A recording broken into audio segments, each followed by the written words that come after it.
Aceñas del Duero.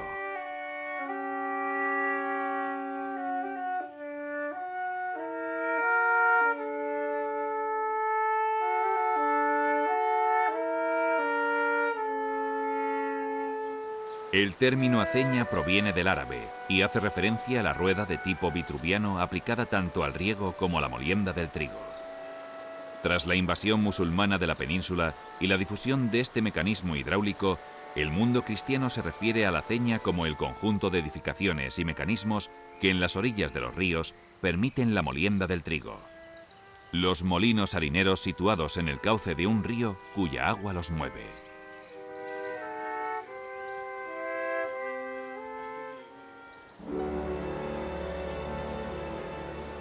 Para dirigir el agua hacia los canales de la aceña y garantizar un caudal constante de agua, se construían los azudes o presas, cruzando de forma oblicua la anchura del río.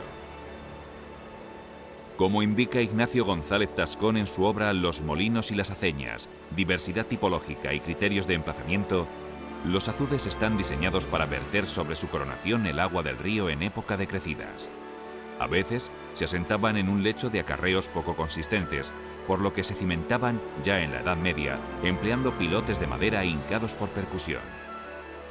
El remate superior de los azudes, con un suave perfil para ofrecer escasa resistencia al paso del agua, estaba constituido por piedra de sillería bien labrada y generalmente grapada mediante lañas de hierro emplomadas para ayudar a que los bloques de piedra trabajen de manera solidaria y sin que se muevan, lo que podría provocar la ruina de la obra.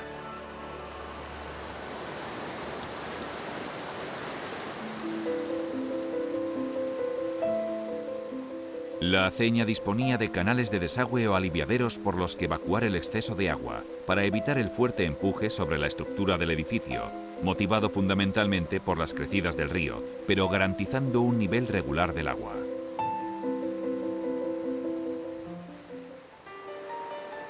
En algunas aceñas se disponían canales de pesca, denominados cañales, que tenían por finalidad aprovechar la riqueza piscícola del río.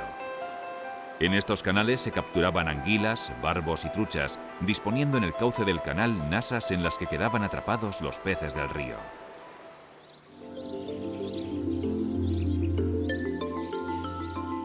El tajamar constituye la proa de los cuerpos de la aceña.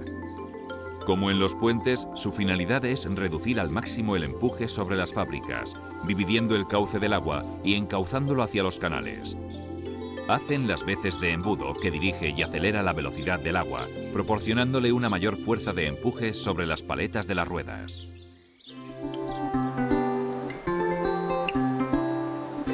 Los canales son el espacio entre los cuerpos de la aceña donde se disponen las ruedas de palas que, en último término, generarán el movimiento de las ruedas del molino.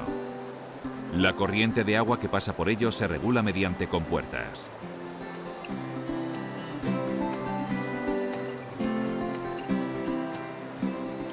Las compuertas son los mecanismos que permitían regular el caudal del agua que pasaba por los canales generados entre los cuerpos de la aceña. Con ellas se controlaba la fuerza del agua sobre las paletas de las ruedas motrices.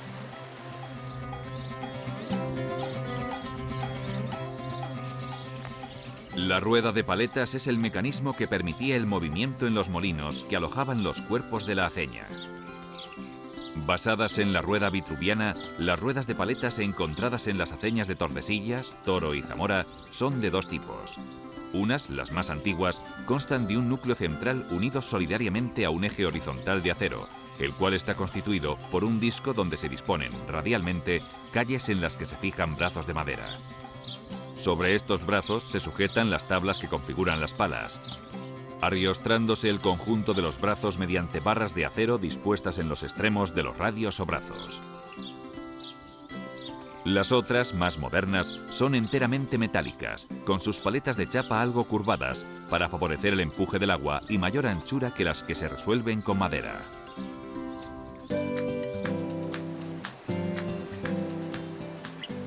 Las construcciones dispuestas en paralelo que forman la aceña se denominan cuerpo, barco o cubo y albergan en su interior la sala de molienda con cubierta a dos aguas. En sus extremos quedan limitadas por el tajamar, aguas arriba, y el espaldón, aguas abajo. El número de cuerpos era variable, por lo general son 3 en las aceñas visitadas, si bien la de Olivares y Cabañales en Zamora poseen 4, mientras que la de Gijón, también en Zamora, conserva deteriorados aún sus 5 cuerpos.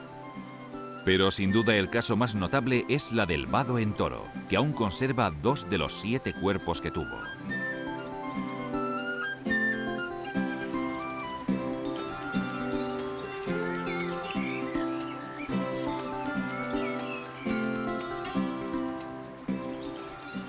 Bajo la sala de molienda se encuentra el cárcavo, espacio abovedado donde se dispone el eje que transmite el movimiento de las piedras al molino.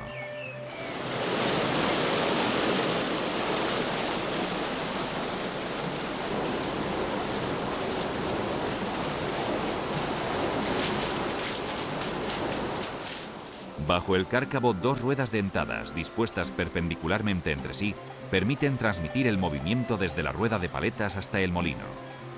Una de las ruedas se une al eje que abraza la rueda de paletas que produce el giro en torno al eje horizontal. La otra rueda se une al eje vertical o árbol, cambiando el giro a un plano horizontal. De diferentes tamaños, la rueda pequeña o piñón se articula con la rueda mayor o corona mediante dientes de madera de encina, constituyendo ambas el engranaje que transmite el movimiento desde la rueda de paletas al molino.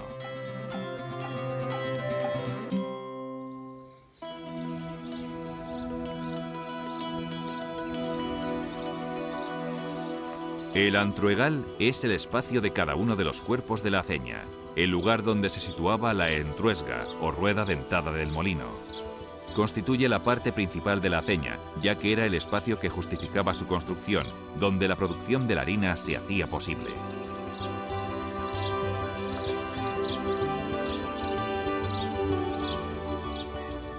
Pocas son las aceñas que mantienen estos espacios sin arruinar, a excepción de las restauradas en Zamora o en las del Vado y de los Pisones, donde aún se puede ver estos recintos con parte de la maquinaria que se utilizaba en las labores de la molienda.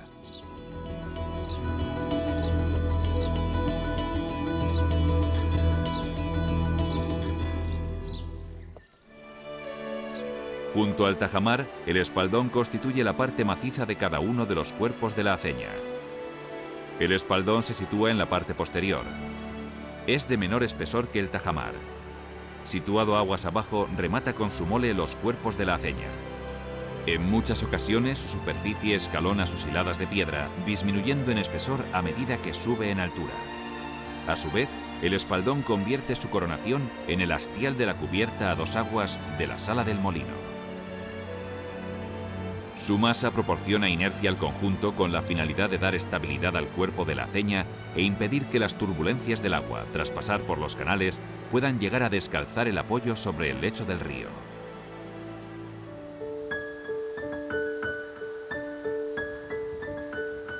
Entre los cuerpos de la aceña, perpendicularmente a la trayectoria del agua, se disponen pasos de comunicación, generalmente resueltos con soluciones abovedadas de piedra, que permiten el tránsito de personas y mercancías al interior de cada uno de los cuerpos que componen la aceña. Por lo general, estos pasos o puentes se disponen tras los tajamares y antes de las compuertas. En otras ocasiones, como sucede en las aceñas del Vado o de Gijón, estos pasos configuran un verdadero puente tras la aceña, cuyas pilas son, precisamente, los espaldones de los cuerpos que la integran. Hemos visitado un conjunto excepcional, por su importancia en la historia económica y tecnológica vinculada al aprovechamiento de los recursos del río Duero y por su localización en un espacio territorial de pocos kilómetros. Las diversas construcciones y pesqueras se integran en un paisaje que aúna los valores naturales y culturales, y al que hay que proteger y armonizar con el desarrollo actual. La Junta de Castilla y León, consciente de esta importancia, y en el marco del Programa Operativo de Cooperación Transfronteriza España-Portugal 2007-2013, financiado con presupuestos del Fondo Europeo de Desarrollo Regional, FEDER, y de la Consejería de Cultura y Turismo, ha realizado su inventario y expone la documentación para mostrar sus características e impulsar la valoración como bienes integrantes del patrimonio cultural.